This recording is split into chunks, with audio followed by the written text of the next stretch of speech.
يا صباح الخير. آخر فيديو في السنة النهاردة هكلمكم فيه عن شجرة الكريسماس. أصلها إيه؟ ده اللي أنا جاي أقوله لكم النهاردة، وهتتفاجئوا تماما من أصلها. بعض الأقوال بتقول إن شجرة الميلاد هي ليها أصول أوروبية وبعد كده جت على مصر عشان الاحتفالات. أحب أقول لك إن الموضوع ده ملوش أي صلة بالواقع.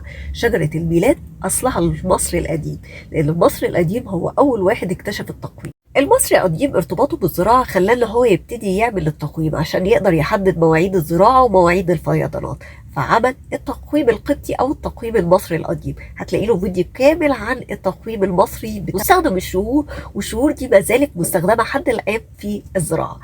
بس كان عارف ان السنة 365 وزع الايام على شهور السنة، فهو عملها 30 يوم كل شهر، ففي 5 ايام في اخر شهر خالص. عشان كده السنة المصرية القديمة 13 شهر مش 12 شهر. كان الشهر الأخير اللي هو بالنسبة له 5 أيام هو شهر مجرد فاصل ما بين سنة قديمة وسنة جديدة، فكان بيحتفل فيه ال5 أيام دي. كان بيحتفل إزاي؟ إن هو بيخرج بيعمل بعض الكعك والبسكوت، وأهم حاجة كان بيعملها إن هو كان بيرسم شجرة مستديمة الخضرة على الجدران، لأن إحنا دلوقتي في فصل الخريف وكل أوراق الشجر بتقع، فكان بيرسم الشجرة خضراء مستديمة الخضرة عشان تكون رمز للحياة وتكون سنة سعيدة يحتفل بيها ويتمنى فيها الخير. كل سنة وانتم طيبين، يا رب سنة سعيدة علينا كلنا وهابي نيو يير.